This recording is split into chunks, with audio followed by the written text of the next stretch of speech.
They enjoy saying it every year in their economic surveys.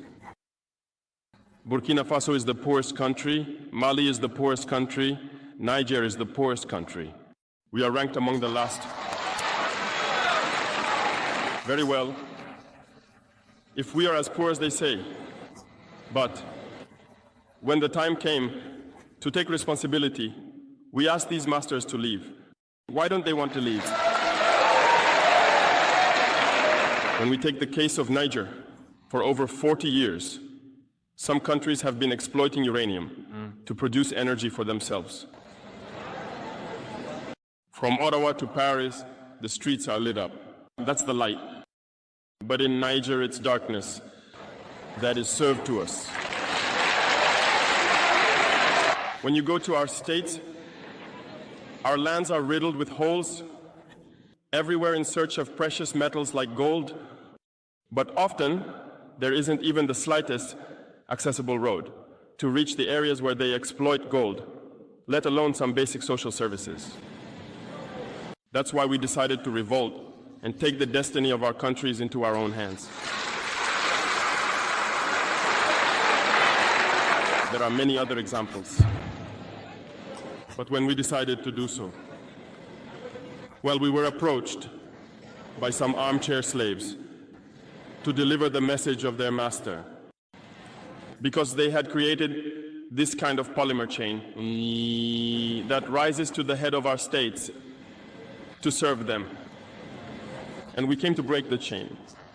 And it's inconceivable for them.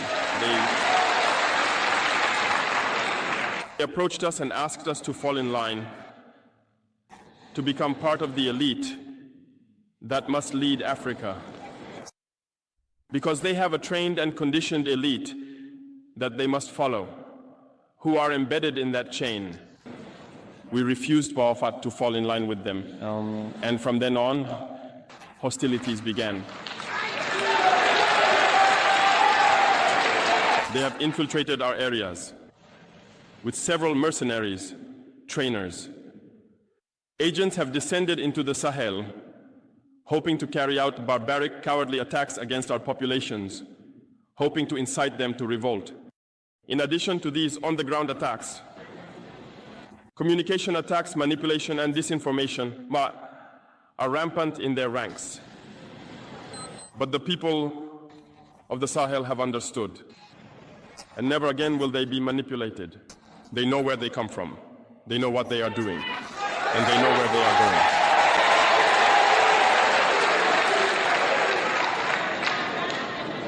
We will no longer allow this. People are awake and fighting today, not for ourselves, but for future generations.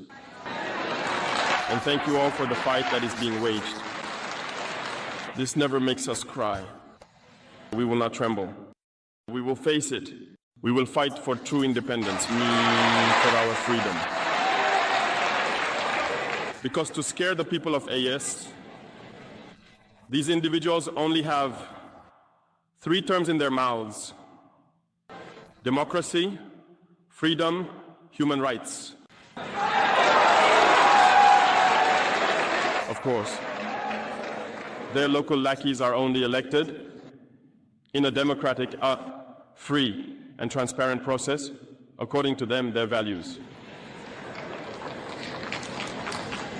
What could be more normal? That they want to impose this on us, because they are the ones who set the rules. Very well, we have decided to take responsibility for ourselves. That's why on July 26, 2023, when Niger decided to turn the page, the armchair slaves and their masters got on their high horses. They put their local lackeys forward and decided to wage a war against the Nigerian people.